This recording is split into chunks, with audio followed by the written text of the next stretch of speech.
Okay, welcome. Thank you for being here tonight. We're going to give it one more minute before we get started with our presentation.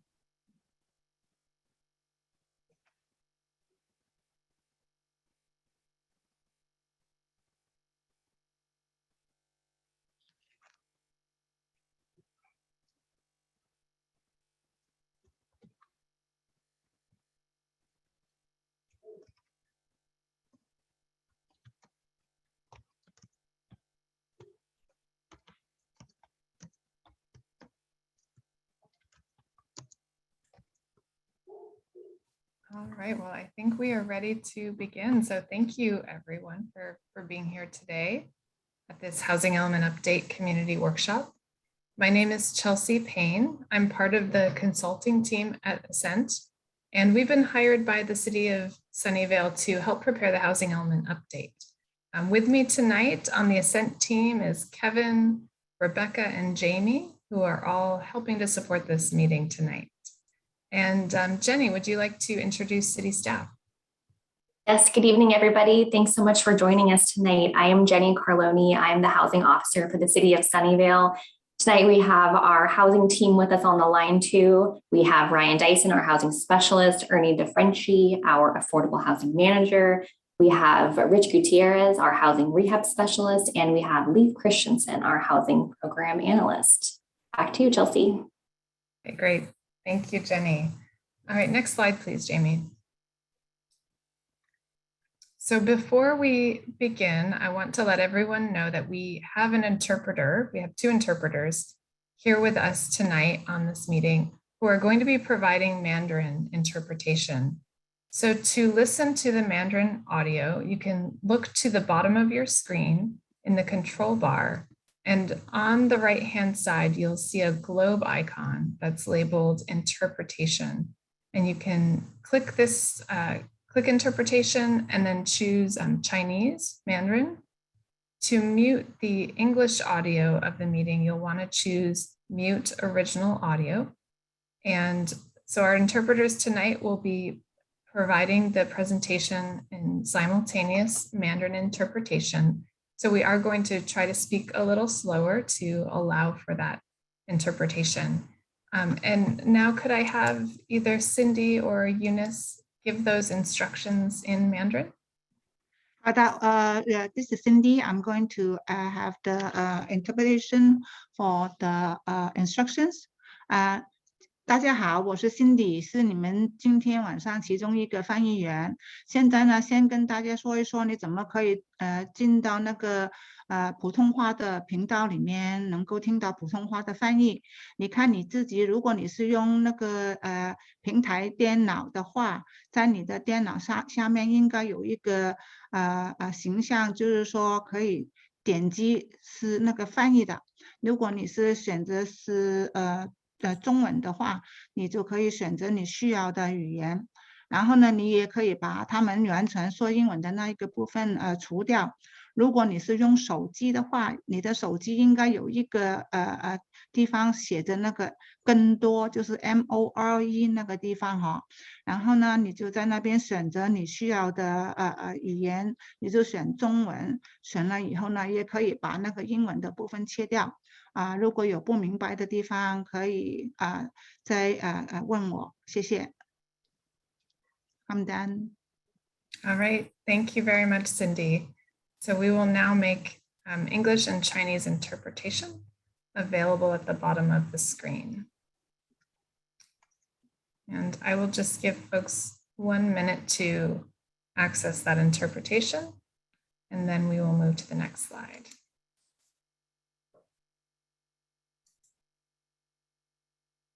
All right, next slide, please. So we are here tonight in the early stages of drafting the Housing Element Update.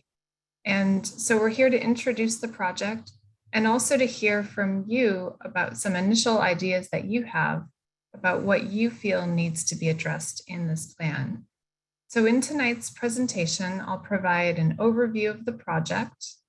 I'll highlight some of our other engagement events, and then talk about some key components of the housing element, including the fair housing assessment and the sites inventory. We also want this to be an interactive meeting. So throughout the presentation, I'm going to be stopping to ask you, our audience, various questions, and we're going to be using a polling program to get your feedback tonight. Next slide, please. But first, I'm going to give a brief overview of the housing element update. Next slide, please. So what is the housing element? The housing element is an element or a chapter of the city's general plan. It looks at the housing needs in the city, and it's a policy document that guides the city's actions related to housing development, programs, and services. While the housing element focuses on meeting the housing needs of existing city residents, it's also the city's plan for how it's going to accommodate its fair share of the future regional housing need. Every city and county in California is required to have a housing element and to update it every 8 years according to a state mandated schedule. And the adoption deadline for Sunnyvale's housing element is January 31st, 2023. Unlike other elements of the general plan, there are very detailed requirements in state law for what has to be addressed in the housing element. And this element is also the only element of the general plan that's reviewed and certified by the state for compliance with state law. And the California Department of Housing and Community Development, or HCD, is the state department that's responsible for this compliance review. Next slide, please. There's a lot of information that goes into the housing element. We start by conducting a housing needs assessment to describe the housing needs of city residents, and this includes residents with low incomes, seniors, people with disabilities, people experiencing homelessness, and other residents that have special housing needs. There's a new requirement to conduct a fair housing assessment to understand if there are issues in the city or in the region related to housing discrimination, segregation, or unequal access to opportunities. We evaluate the effectiveness of the programs in the existing housing element, and we conduct a detailed inventory of all of the available housing sites in the city. We also look at potential constraints to housing in an effort to try to reduce barriers to housing development. And then, based on all of our analysis and input from the community and the decision makers, we update the goals, policies, and implementation programs to address the community's housing needs. So before we go any further with the presentation, we're going to take a break to do some audience polling. So we are going to use a program called Slido. So to participate in this instant polling, you can either open up a web browser like Google Chrome, Firefox, Microsoft Edge, whatever browser you use, and enter slido.com. And then once you're at that website, you can enter the code that's shown here on the screen, 277641. You can also use the QR code that's shown up here on the screen with using the camera on your cell phone. So if you have your cell phone handy, you can pick it up, use the camera to scan that code, and then that should take you to the website. And again, enter that code 277641. And then Rebecca has also shared that link in the chat if you want to click on it directly there. All right, so let's start with the first question. If you're having any trouble with the polling, you can send a message to the Q&A and we can help troubleshoot to get you to this, to get to the polling site. But the first question is, which statement best describes you? So choose the answer that best describes you. And the answer choices are, I am a resident of Sunnyvale. I work in Sunnyvale. I am a developer in the area. I represent or work at a nonprofit or advocacy group, or other. So please, if you want to take a minute to fill out that poll, again, if you're having any trouble getting to the poll, don't hesitate to send us a chat through the Q&A and we'll help you get there. All right, we have some answers coming in. About 44% of people responding are residents of Sunnyvale. We also have several representatives of nonprofits and advocacy groups. And we have 22% of people that work in Sunnyvale and also a developer in the area. So I think that's it. Again, if you're having trouble accessing the site, you can go to slido.com in your browser, enter the code 277641, or use that QR code at the top of the screen. But about half of folks here are residents of Sunnyvale, and maybe you could also work for a nonprofit or advocacy group and be a resident as well. All right, great, thank you. Thank you for that feedback. We're gonna go to the next question now. The second question is, what is your housing situation? And the answer choices are, I own my home, I rent my home, I own my mobile home, or I rent my mobile home, I live with family and friends and do not pay rent, or do not currently have a permanent home. So please, again, choose the answer choice that best describes your current housing situation. All right, it looks like we have a lot of renters in the audience tonight. 71% so far participants are renters, 14% own their home, 14% live with family and friends. And I'll give a couple more minutes for people to get to the poll and answer this question.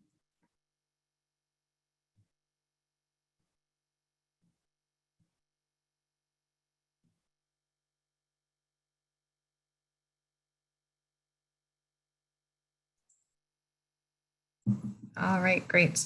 Well, we have renters very well represented in our audience tonight. I'm going to move on to the third question. What is your age? And the answer choices here are under 18, 18 to 24, 25 to 34, 35 to 49, 50 to 64, or 65 or older. All right, I'm seeing a lot of responses so far in the 25 to 34 age group, followed by the 35 to 49 age group.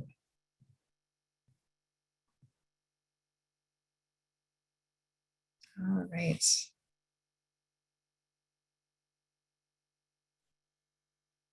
Okay, we generally have a younger audience than on average tonight. All right, I think that's it. We can move on to the next question. We have two more questions here. How long have you lived in Sunnyvale? And the answer choices here. Oh, I think we skipped ahead one, Jamie, if you can back up.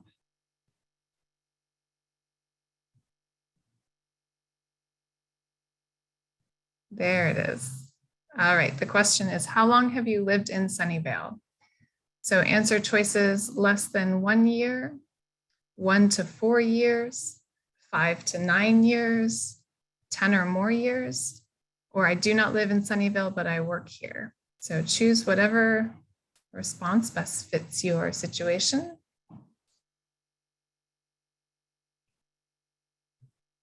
All right, we have about 44% of people that have lived here for 10 or more years, 33% that don't live but do work in Sunnyvale, 22% in 5 to 9 years.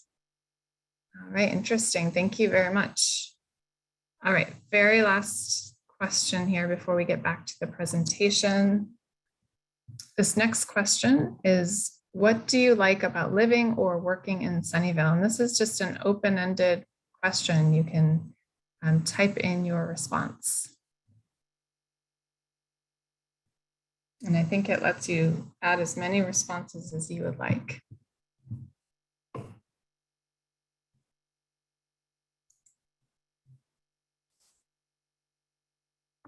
Okay, lots of job opportunities. Yep, absolutely. Safe, friendly, and inclusive. Great. Any other thoughts and feelings about what you love about living in Sunnyvale or working in Sunnyvale? It's clean. Yep.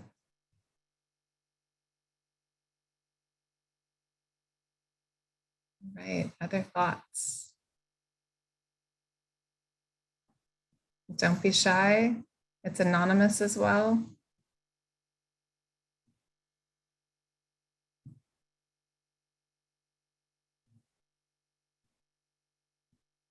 All right. Well, I'll give you one more minute here. Lots of trees, mixed-use developments. I appreciate our climate, the diverse culture, the fantastic dining options, and the Caltrain. Also love that we aren't afraid of building housing. Close to my parents who are helping me.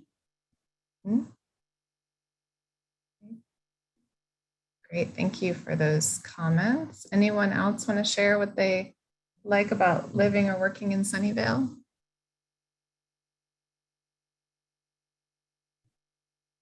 All right, involved community, yeah, absolutely. Safe and peaceful.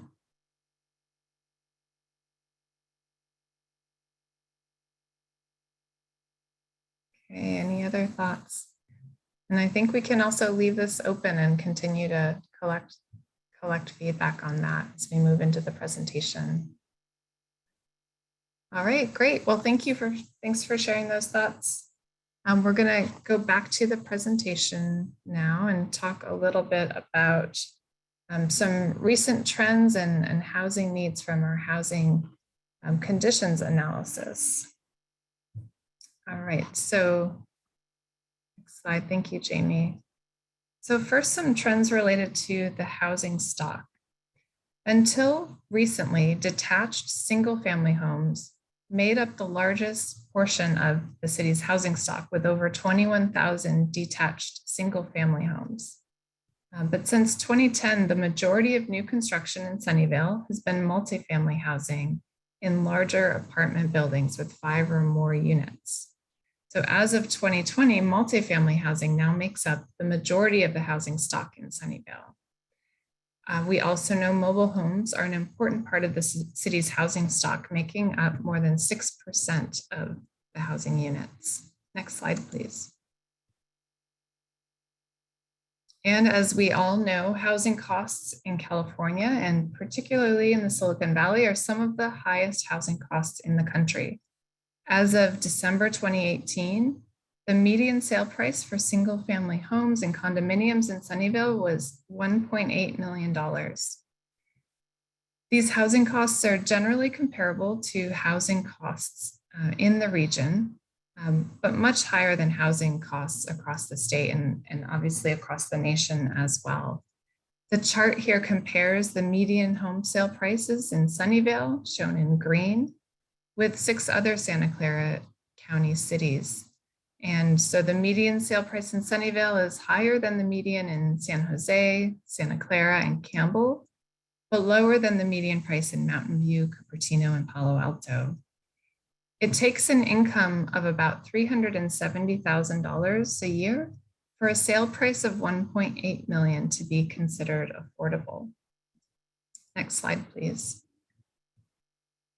And as residents in Silicon Valley, Sunnyvale households have some of the highest housing costs in the nation, making it particularly hard for low-income and moderate-income households to afford to live here. About 27% of all Sunnyvale households are paying more than 30% of their income on housing, which is considered unaffordable. About 12% of households are severely overpaying, meaning they're spending more than 50% of their income on housing. Overpayment is higher for renter households compared to owner households. 33% of renters in Sunnyvale are overpaying for housing compared to 25% of owners overpaying. Next slide, please. So what do we mean by affordable housing? We're talking about housing that's affordable to low, very low, and extremely low income households. These income categories are determined based on the area median income and different household sizes.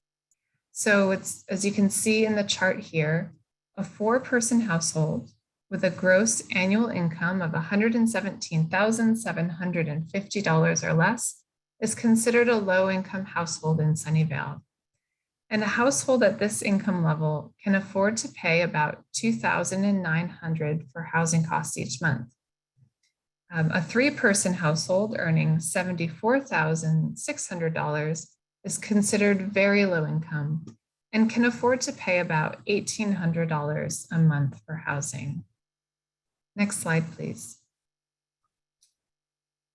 So who needs affordable housing? When we're talking about low income residents, moderate income residents, who are we talking about? We're talking about people that are working in the service industry, your waiter or barista at your local coffee shop, your kids' teachers, your nurses, your firefighters, and many seniors that are living on fixed incomes. So in a market where the median home sells for $1.8 million, it's very challenging for the local workforce to live in the community that they serve.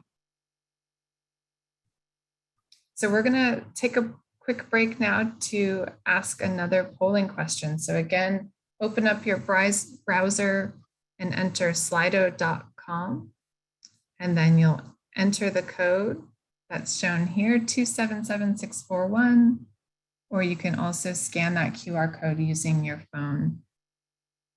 So the question here is, what do you think are the greatest housing challenges in Sunnyvale? And I see we have some answers coming in. We have that the cost of housing is astronomical and continuing to soar. Someone else added there's a severe shortage of even relatively affordable starter homes. The cheapest form of housing to buy is generally a stacked flat condo. These often sell for under $1 million, but we aren't building many of these. For the most part, new housing construction is townhomes, which start around 1.4 million. Outrageous pricing, slow housing development, serious lack of high-rise apartments, not maximizing the use of land by building tall high-rise apartments. We need to start building tall buildings to accommodate those in need. Someone else added cost of living, not accessible for moderate to low income households and BIPOC populations, lack of density on new land. Someone's added cost of housing, even in typical affordable housing, excludes seniors and people with disabilities on fixed incomes. Right, thank you for sharing your thoughts here. Anyone else want to add to what do you think are the greatest housing challenges in Sunnyvale? And you can add more than one as well.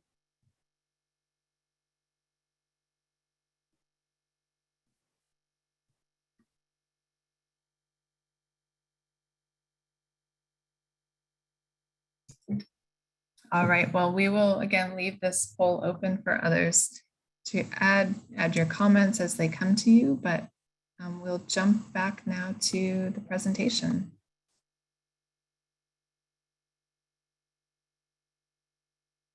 Next, I'm going to talk about one of the central pieces of the housing element, which is the fair share regional housing needs that are assigned to the city of Sunnyvale.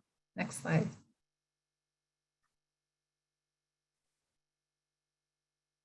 In California, housing needs are assessed at a regional level based on projected population growth and a lot of other factors. A regional housing target, or also called the determination, is assigned by the state, by HCD, to each region of the state. And then the regional government, and in this region, that's ABAG, or the Association of Bay Area Governments, the regional government develops a methodology to distribute the regional housing needs to every jurisdiction. And this process is called the RHNA, the Regional Housing Needs Assessment, or Regional Housing Needs Allocation Process, RHNA, RHNA. HCD assigned the ABAG region a RHNA of over 440,000 housing units. And this is the number of housing units that needs to be planned for over the roughly 8-year planning period of the housing element. And based on the final methodology that was adopted by ABAG, Sunnyvale's portion of that regional housing need is just under 12,000 housing units. So the city was assigned a RHNA of 11,966 housing units. This is the number of housing units that we have to plan to accommodate in this housing element update. And you can see here how this RHNA for the city compares to other cities in Santa Clara County. Sunnyvale's RHNA is very similar to the cities of Santa Clara and Mountain View, and about double the RHNA for Palo Alto. Next slide, please. And this nearly 12,000 housing unit target is broken down by the income levels that are shown here. You can also see how the RHNA for this housing element compares to the city's current housing element RHNA, which is shown to the left. The RHNA for this housing element cycle is more than double the current RHNA, a 119% increase. For comparison, the city of Santa Clara's RHNA increased by 184%, Palo Alto's increased by 206%, and Mountain View's RHNA increased by 281%. So Sunnyvale is not alone in having to accommodate a much higher housing target. The city's lower income RHNA, which is the very low and low income categories combined, is about 39% of the total RHNA, or 4,677 units of lower income housing. These are the income categories that are typically the hardest to meet. So a lot of the attention in the housing element and in the sites inventory is on how the city can meet that lower income RHNA. Next slide, please. One important factor in planning for housing is density. Typically, the higher the density, the more affordable housing becomes. According to state law for Sunnyvale, sites that have zoning that allows for at least 30 units per acre can be counted as meeting the lower income RHNA. That is the density threshold that's considered an appropriate density to have affordable housing. Next slide, please. Ultimately, it isn't the city's job to actually build housing. The city has an obligation to plan for this much housing by making sure that it has the right zoning and infrastructure in place to provide adequate sites to accommodate the RHNA, and by also including a suite of programs in the housing element to facilitate housing production. And the city has a number of different sites and strategies to meet its RHNA. We can count any projects that are currently in the pipeline that are planned to be built during the housing element planning period. We'll be counting sites in specific plans like the Lawrence Station specific plan area and the downtown specific plan. There are also sites outside of the specific plan that are designated for residential development in the general plan. And we will also be including a projection of accessory dwelling units, or ADUs. We also hope to rely on the El Camino Real corridor plan, the Moffett Park specific plan, and the village centers to meet the housing target. These are plans that are still being prepared and haven't yet been adopted, but we anticipate that these plans, if they move forward, will provide a lot of other capacity to help accommodate the city's housing target. Next slide, please. And so we've already started to identify our inventory of vacant and underutilized sites available to accommodate the RHNA. We haven't completed the inventory yet, but when we publish the draft housing element this spring, the housing element is going to contain a very detailed parcel-specific inventory that describes each of the available housing sites. So there will be a lot more information about all of these housing sites and how the city plans to accommodate the RHNA. Next slide, please. Another important consideration specifically for the lower income inventory is no net loss. State law requires that each jurisdiction maintain the lower income site capacity throughout the 8-year planning period. So for example, if a site that's identified in the lower income inventory of sites is approved with fewer units or at a different income category, the city has to either ensure that the remaining sites in the housing element inventory are adequate to meet the RHNA, or the city has to identify new sites that are suitable for lower income housing. And this is why it's really important that the city build in a buffer of extra capacity, especially to meet the lower income category. Next slide, please. One of the most significant new requirements for this housing element update is the requirement to address fair housing. Next slide, please. Assembly Bill 686 adds new requirements to the housing element, but it also more broadly affects the policies and programs of public agencies. Now, all public agencies across California are required to administer housing and community development programs in a manner that affirmatively furthers fair housing, or AFFH for short. And this means taking meaningful actions to combat discrimination, overcome patterns of segregation, and foster inclusive communities where everyone has equal access to opportunities. In the housing element, we're required to prepare a fair housing assessment that analyzes 5 categories of topics. We look at fair housing enforcement and outreach capacity, trends related to segregation and integration within the city, within the broader region, racially and ethnically concentrated areas of poverty, as well as racially concentrated areas of affluence. We look at disparities in who has access to opportunity within the city and within the broader region, and also disproportionate housing needs and displacement risk. We also need to evaluate the sites inventory to ensure that new lower income units are built in areas of opportunity, and to ensure that those individuals and households have fair access to education and economic resources. AB 686 is a really complex new law, and it's become the focus of the state's review during this housing element update. So in the draft housing element that we're planning to release this spring, you're going to see a lot of focus on addressing this new requirement. The state is really looking for stronger policies and programs to change the status quo related to fair housing. Next slide, please. One of the key things we look at in the fair housing assessment is access to opportunity. Access to opportunity refers to geographic access to goods, resources, and services such as employment, education, and transportation that offer individuals, particularly low-income individuals, the best chance at economic advancement, high educational attainment, and good physical and mental health.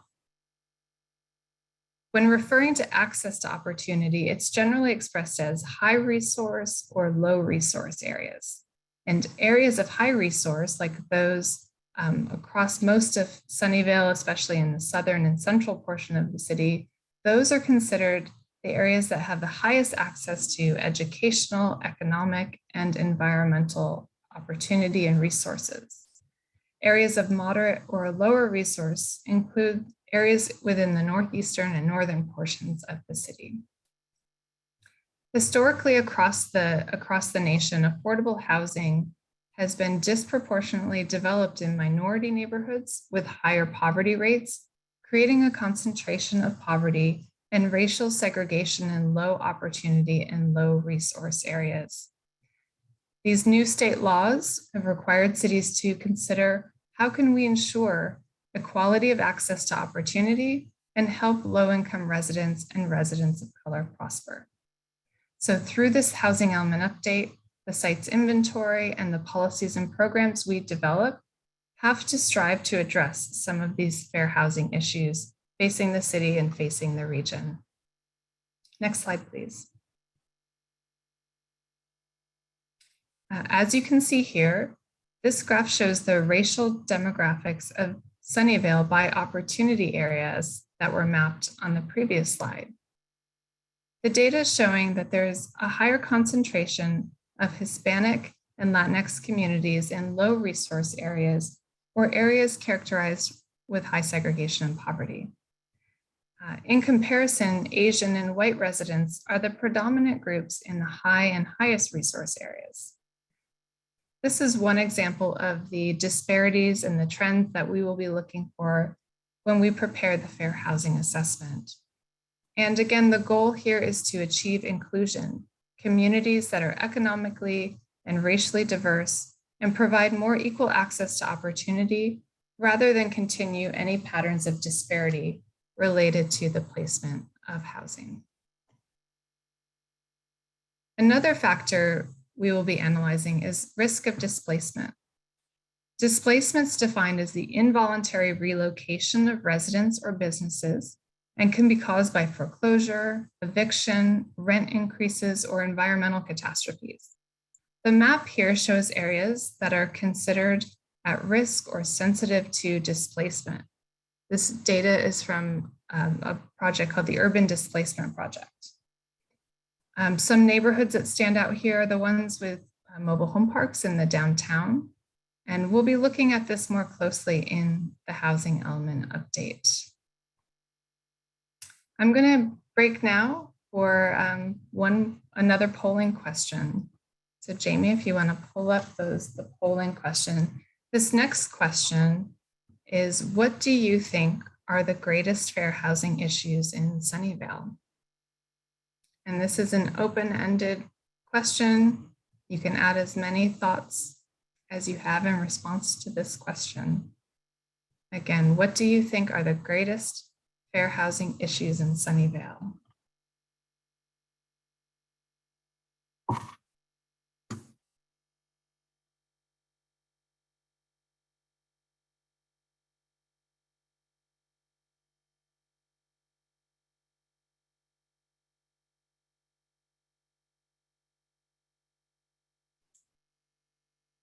All right, first person says neighbors won't allow more density or flexibility in South Sunnyvale.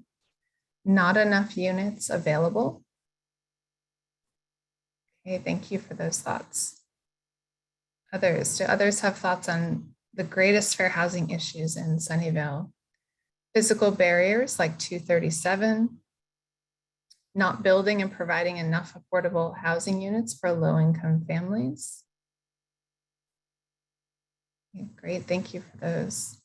NIMBYs, not in my backyard, NIMBYs.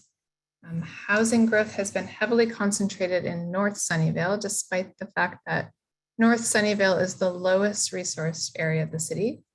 Notably, we have no high school. While I'm happy to add housing in North Sunnyvale, every part of the city needs to be building housing and doing its fair share. All right, thank you for that comment. Any other thoughts around the greatest fair housing issues? Housing's not accessible to people of all abilities. Black and Latinx residents are overrepresented in low-income households and face highest rates of housing cost burden. Another comment is that San Jose and the surrounding cities that become a barrier is pushing away the low-income families. The next comment is that concentration of resources in South Sunnyvale, including all the high schools. All right, I'll give another minute for for you all to add your comments, but thank you for all these ideas and contributions. Need another homeless shelter?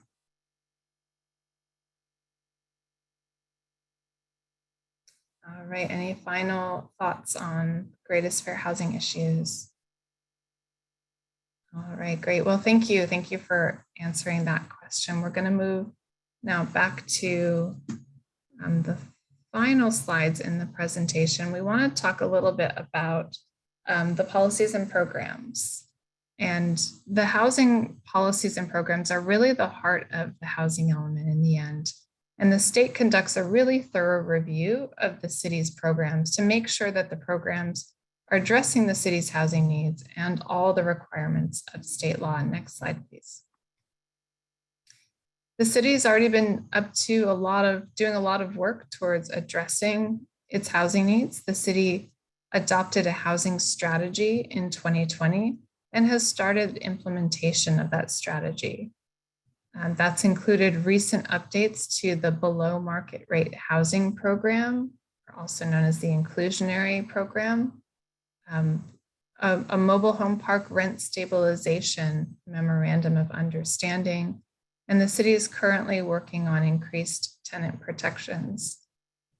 The city has also been updating or preparing specific plans to increase housing opportunities, and this includes the Lawrence Station area plan, the downtown specific plan update, El Camino Real specific plan, Moffett Park specific plan, and the Village Center's master plan. The last three of those are in process right now. And the city also continues to provide financial support for new affordable housing. In 2020, the city provided $26 million for new affordable housing. But here for the housing element, we're going to be exploring new ideas for policies and programs. We're going to ask now our final polling question. The final question is, what ideas do you have for addressing housing challenges in Sunnyvale? So again, go to slido.com, enter 277641 if you haven't participated yet. What ideas do you have for addressing housing challenges in Sunnyvale? And this is going to be our final polling question. We're then going to have some time after this for Q&A. So feel free to use the Q&A at the bottom of the screen to ask any questions. You can also raise your hand when we get to the Q&A.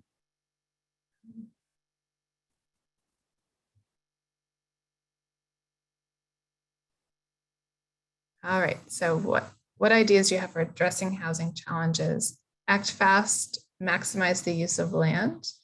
Next comment is pursue state and federal funding, reduce development timelines.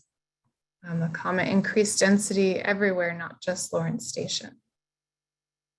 Right, what other ideas for addressing challenges? You must increase the inclusionary is the next comment.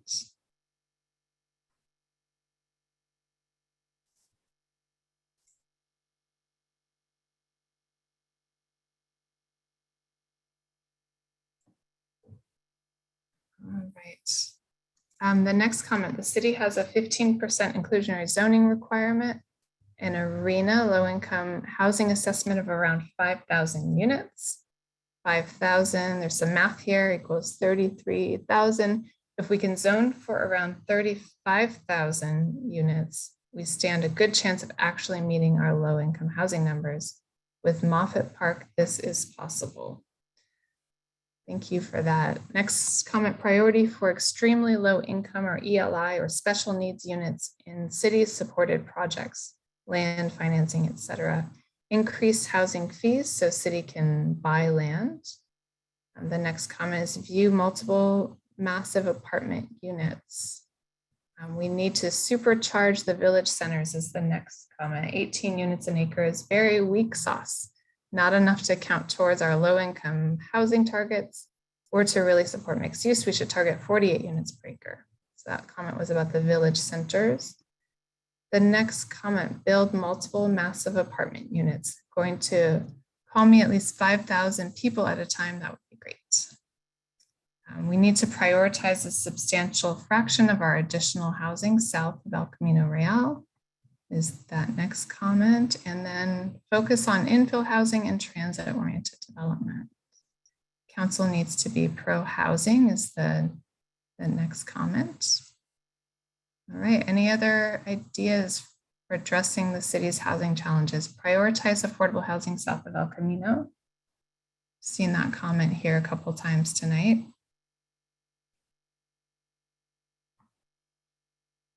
All right, we have a clarification on a previous comment. Thanks for fixing that typo.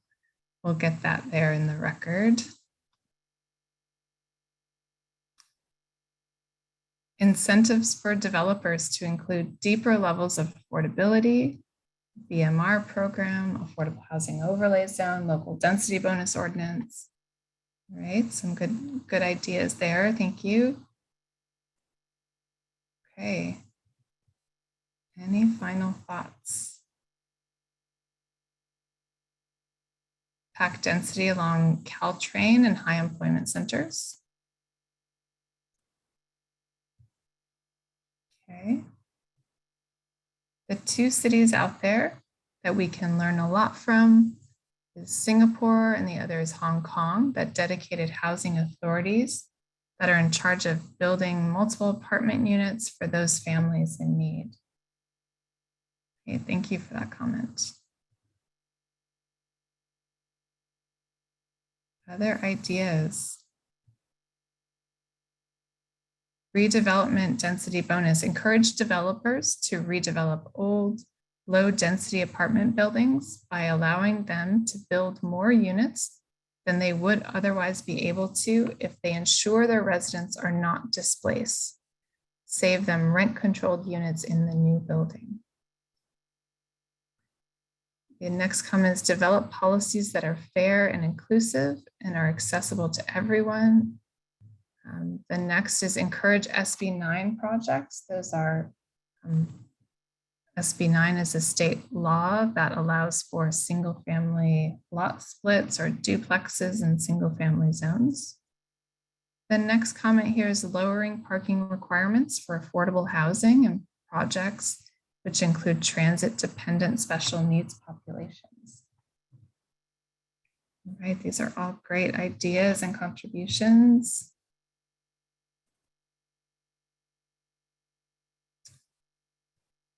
The next comment, if certain residents do not agree with building high-density apartment units, we can designate a few areas in our city for massive apartment units to at least solve the problem, then better than doing nothing or doing too slow. Educate the community to show them reduced parking and height isn't scary.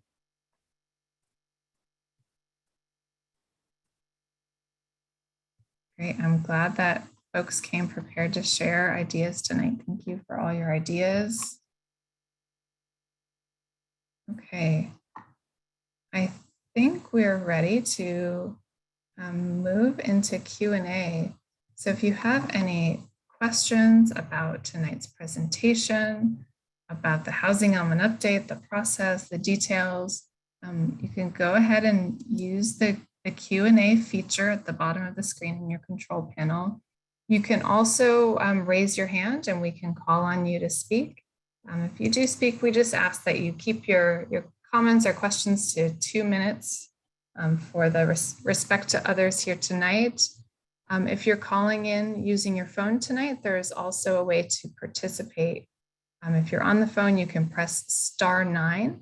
This will indicate that you want to speak. You'll then listen for the message that the host would like you to unmute your microphone. You can then press *6 to unmute. So if we have anyone calling in from the phone, we can repeat those instructions for you if you need. But again, *9 to indicate you want to speak.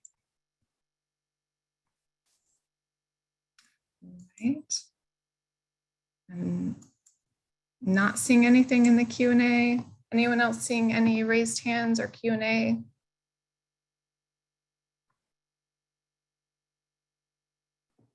We had a comment in the Q&A that asked, if we don't have a smartphone, is there a way to still provide our input? And yes, now is your chance. Even if you don't have a question or a comment, you can raise your hand now to give us some feedback to those questions that we had previously asked. Yeah, thank you for that, Jenny. And in a minute, we'll also provide links to an online survey that's available right now on the project website. And so that's another way to spend some time if you want to think about it some more, document your responses. We'll pull up those survey links here soon. But we're available for any questions. We'll give it another minute to see if we have anyone with questions. Or you can also raise your hand to share a comment, to share some feedback. All right, we do have one question. Chelsea, I'll let you take this one. So the question is, how will the housing element incorporate El Camino Real and Moffett Park specific plans if they have not been adopted yet? That's a very good question. If the plans are adopted, we will be able to count those sites as available at the time that the city adopts the housing element. And so if those plans are adopted before January 30th or 31st, 2023, we'll count those areas as available sites. If they are adopted after that date, they may be part of the city's rezone strategy. So if those plans aren't adopted, it's very likely that the city would not be able to show adequate sites to meet the RHNA, and the city would then have a rezone obligation. We would be looking to those areas to help meet the city's rezone obligation at that point. So I think regardless of the timing, those areas are likely to help meet the city's RHNA. It's just a matter of whether we count them now as available sites or they become part of a rezone strategy that could happen after the housing element is adopted. So hopefully that was clear in answering that question. All right, Jenny and Kevin, did I see a raised hand? We do have a raised hand. I think if Jamie can allow them to speak. Looks like we have a couple raised hands now. Great. Yes, and now's a good chance if you have any feedback you want to give as well. Please feel free to raise your hand and make a comment. I am unmuted. Can I speak? Yes, thank you. Great. Yes. Is there a way to require big tech corporations to do their fair share in solving the housing shortage? That is, Jenny, do you want to take that question? Yeah, sure. Thanks for your question. So in a way, we do capture the need for more housing from new employment or new tech businesses that comes into Sunnyvale. When they come in for a building permit to build their new office buildings or new facilities, the city collects a commercial linkage fee or a mitigation fee, basically that is offsetting the need for new housing that's being created by the new jobs. So we take that in when it's first built. However, if a new company moves into a vacant office building, there's no fee there. So it's only at the new construction time right now, but it is a big source of revenue for the city. We use those funds then to provide loans to new nonprofit developers to build affordable housing. Thank you. How can I learn more details about that? We will drop a link into the chat that takes you to our affordable housing page on our website that shows you all the different rental programs and our ownership programs as well. So you can see some of the units that are available out there that we use those funds towards. Thank you.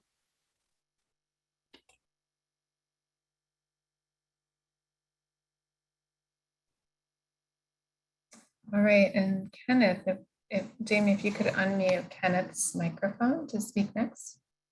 All right, Kenneth, you're unmuted.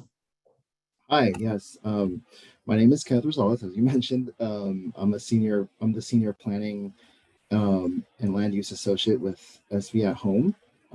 We appreciate all the work city staff has done thus far in this large and complicated undertaking that is the housing element update process. And just like many other cities throughout the Bay Area and this county, the housing crisis is very real here in Sunnyvale. For example, you mentioned a lot of different data points, and I just want to mention a few more. About 54% of Sunnyvale residents are renters. Just under 20% of renter households are cost burdened. Just under 15% of renter households are severely cost burdened. 624 folks are houseless, 124% uptick from 2017. 2.8% of Sunnyvale's housing stock is affordable. Sunnyvale met 8% of its RHNA targets for very low income units, 7% for low income, and 30% above moderate income. Meanwhile, Sunnyvale reached 145% of its above moderate income targets. And as of January last year, new anticipated jobs outnumber the amount of housing units, just under 8-to-1. So I just wanted to kind of paint a picture here that although a lot of jobs are being created in Sunnyvale, we're not housing these workers, and the homes that exist are likely not affordable, pushing people out of the city or into houselessness. Most importantly, this is a small snapshot of the kind of needs Sunnyvale has. It's not, for example, withstanding of age, ethnicity, household, by tenure, etc.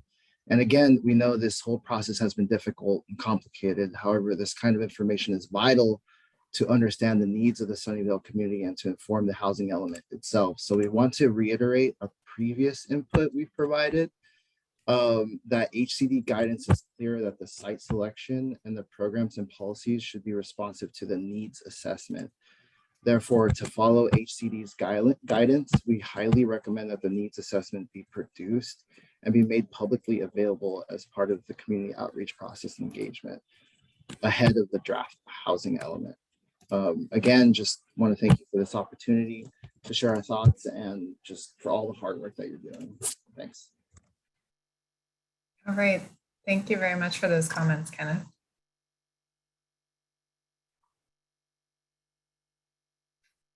Right. I think we have. Hi.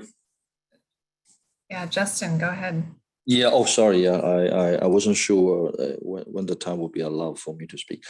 So I did put a few comments earlier, and thanks for sharing. Thanks for this opportunity for us to listen in tonight and provide feedbacks.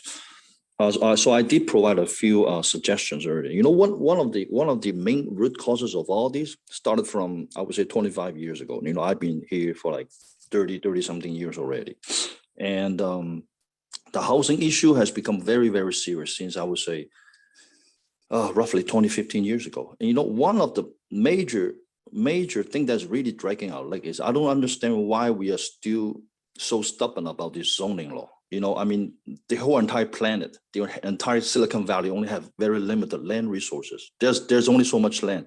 So, you know, instead of building those tall high-rises apartments, why we always stuck with these five-story high buildings, or you know, or 3-4 stories high buildings, you know, whereas those big commercial buildings, you know, in the Silicon Valley, in Sunnyvale, they're all at least, you know, 10, some are even 20 stories high.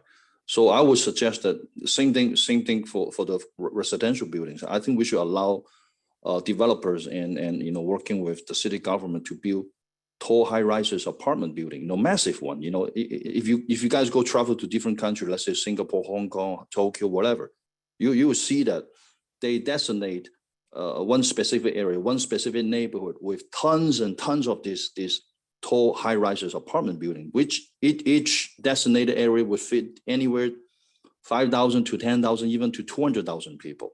You know, they would be just anywhere from 5 blocks by 5 blocks, or something even so smaller than that, depending on how many stories you want to build. Some stories out there are like 40 stories high. So we got technology, we got everything, we got all the manpower.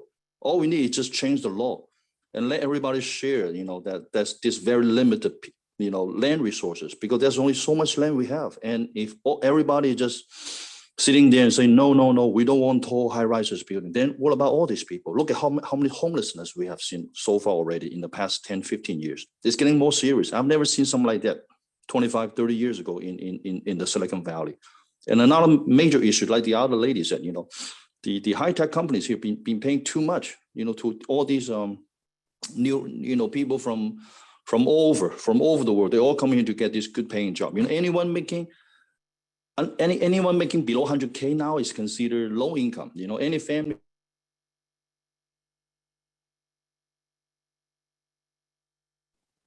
Sorry, am I not allowed to speak? Sorry, now I was muted. Go ahead and finish up your comment. But Yeah. So yeah, what I'm saying, we do have other folks who want to speak, but yeah, I please. know. So what I'm saying, I think that's the first priority. We need to add facts. We need to do fast, and we do need to maximize the use of all these lands. If we're doing slow, we're just building, apartment that are just 3, 4, 5 stories high, and then each of these units just good for 15 family, 20 family, 30 families. Come on, this whole thing will take 5,000 years to fulfill the demands. You know what I'm saying? Yeah. So let's do it quick, and let's do it massive. You know what I'm saying? Let's be determined to do this. That's what I want to say. For now. Thank you. Thanks so much. Yeah, thank you so much for your comments, Justin. All right, I see we have a couple other people that would like to speak. Richard, you're up next. If you are unmuted. Hi there. My name is Richard Mellinger. I live over at California and Mary, roughly. I'm a North Sunnyvale resident for the past 10 years. One issue that I very much want to flag is that there are 2 high schools in the city of Sunnyvale, Fremont and Homestead. Both of these are in basically the bottom 1.5 miles, the southernmost 1.5 miles of the city. Students in North Sunnyvale have to commute, in some cases as much as 6 miles to get to school because we don't have a high school here. Now, I'm always happy to see more housing getting built. I'm always thrilled to see more housing getting built in North Sunnyvale, but we need to be building more housing in every part of the city, including the highest resourced areas in the city, which means we do need to be building much more housing in South Sunnyvale. And furthermore, with AB 686, if we're going to meet our requirements to affirmatively further fair housing, then we do really need to be talking about where we can be adding housing, not just in North Sunnyvale. And I agree we need to be adding in North Sunnyvale, but in South Sunnyvale too. Thank you. All right, thank you, Richard, for your comments. All right, up next we have Blanca. If you are unmuted now.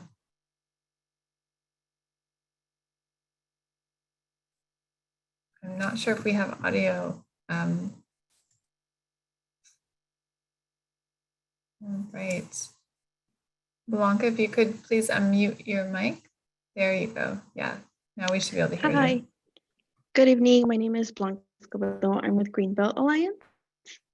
I just want to thank you all for letting us the opportunity to give feedback and giving us an overview of the process.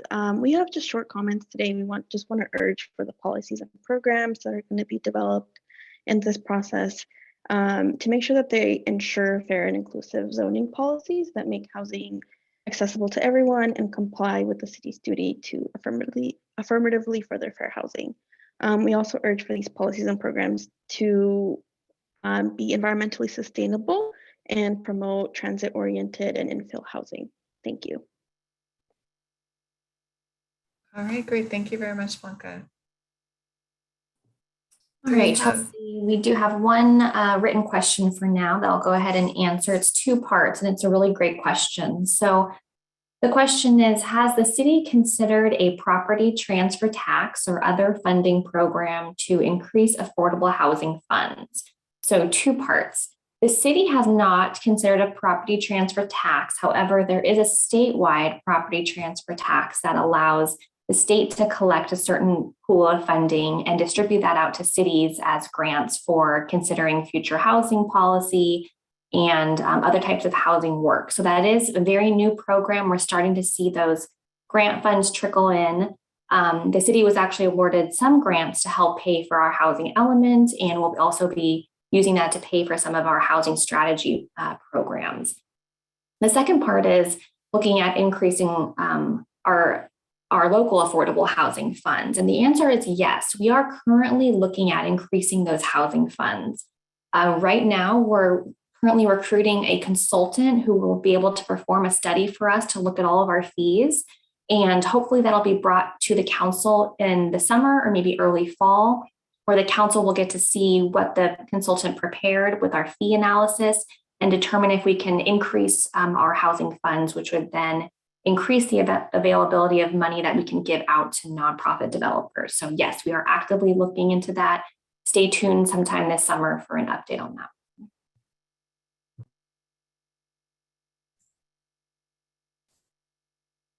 All right, great. Thank you, Jenny. I'm not seeing any more questions in the Q&A. Do you see we have someone who's just raised their hand, Linda. So go ahead, Linda. You can now unmute yourself and speak. Hi, my name is Linda Sell, and one other speaker was mentioning that in the last round, Sunnyvale had about 140% of housing that was not more above market value, not affordable. In this second round, what are some strategies to make it so that there's maybe less market rate housing and more affordable housing? Is there any grants from the state with, the surplus that we have that can go towards helping cities to subsidize, build more affordable housing? Yeah, that's a great question. Jenny, do you want to take that? Sure, I'll add a little bit and then feel free to chime in after. So great question, Linda. So what we're doing with our current housing element, or this new upcoming housing element that we're working on right now, is we're doing exactly what you just said. We are actively looking into new programs and policies that can help us build more affordable housing. So of course, we can't control what developers build on their land. As long as they're meeting all of our requirements, they get to choose if they're building market rate housing or affordable housing. We do have our inclusionary policy of 15%. So of all new housing, 15% has to be affordable. So we have that as a minimum. And then we use our housing funds to help nonprofits build more affordable housing in Sunnyvale. But we all know that land and availability of funding is critical towards meeting that. So we're actively pursuing new programs and looking at new grants that might be available. We are really focusing on our inventory of land, whether that's in Moffett or in El Camino or all of our vacant parcels throughout Sunnyvale, to make sure that they're zoned appropriately to accommodate higher density and therefore more affordable housing. So we're actively searching for all of those new possibilities to build affordable housing, but it's definitely a challenge. Chelsea, anything you want to add for our housing element? No, I mean, I think those are a lot of the things that the city's focused on, and some of those are significant new policies that didn't exist during the last housing element cycle. So hopefully with those policy changes, the city would see an uptick, an increase in affordable housing development. And the state also is making more funding available than what we saw last time. When we prepared the last housing element, we were still coming out of the recession, and across California, redevelopment agencies had just been decimated. So it was sort of a really challenging time for building affordable housing. But we're hoping with changes at the state level and then the city's stronger policies, hopefully you will see over this next housing element more affordable housing production.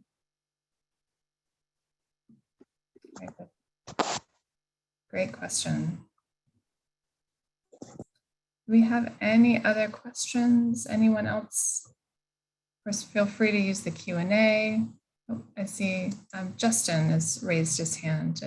Jamie, if you could allow Justin. Justin, you can now unmute and make a comment. So I'd like to ask, what is stopping us from building these tall high-rises buildings?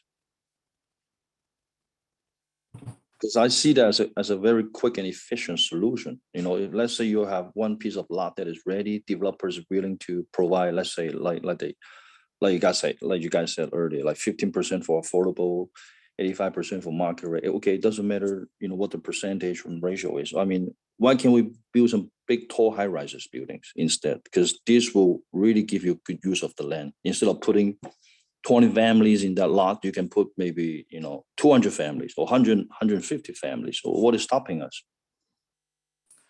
Great question, Justin. So there's a couple of constraints that are outside of our control, and those would be like the Moffett Airfield. So there's certain areas where you can't build high height buildings because of the airplane safety zones.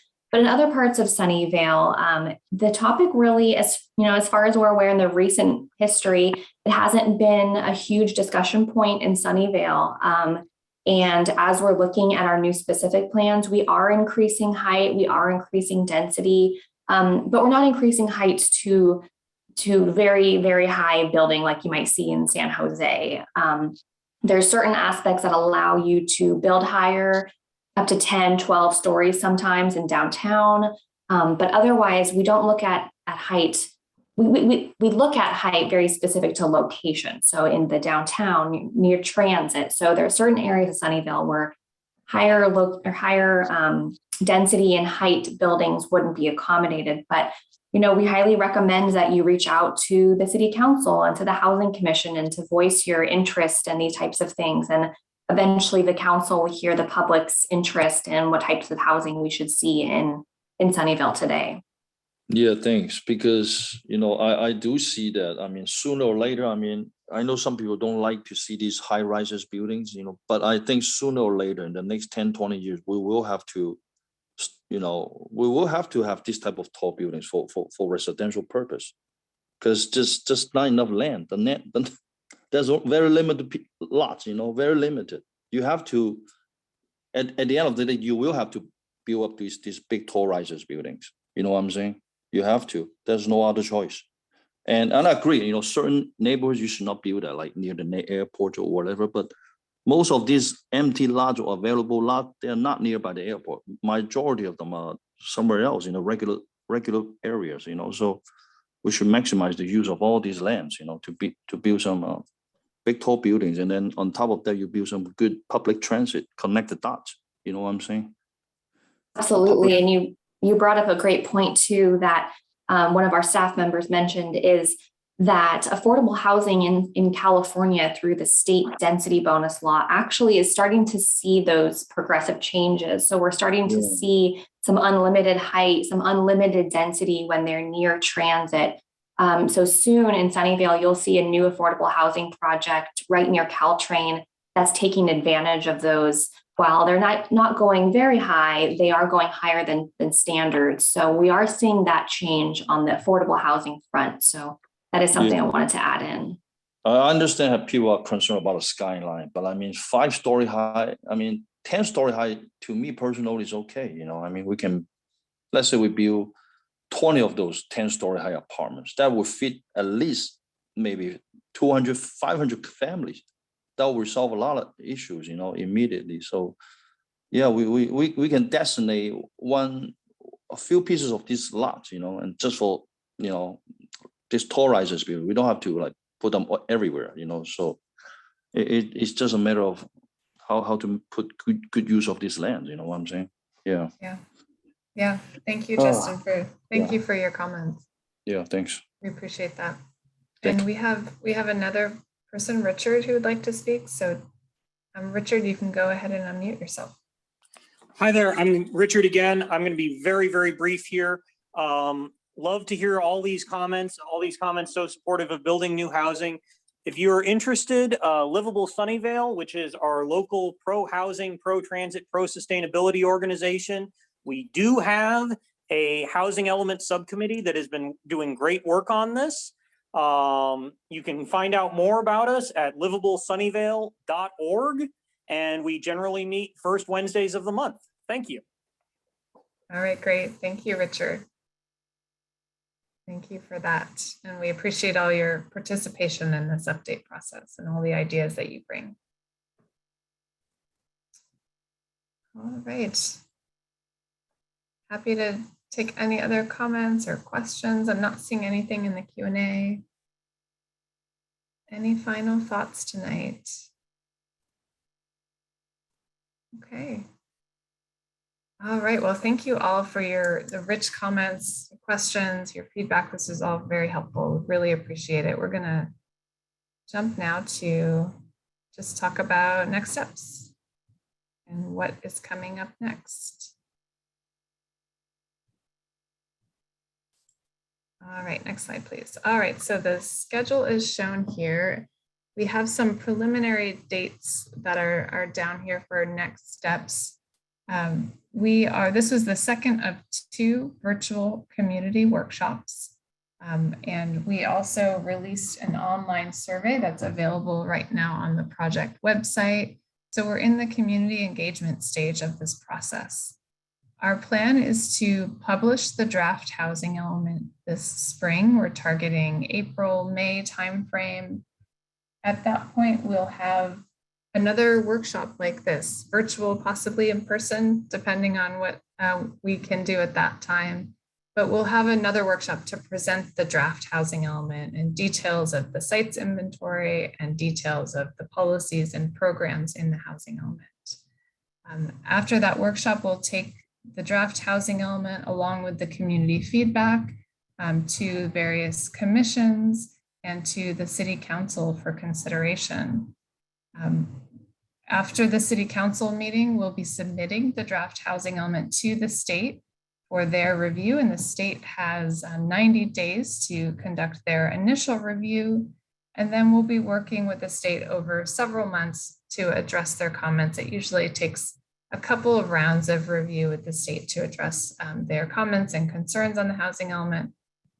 Once we have resolved all of the state comments, we'll be back with a revised housing element and take that through the public hearing process.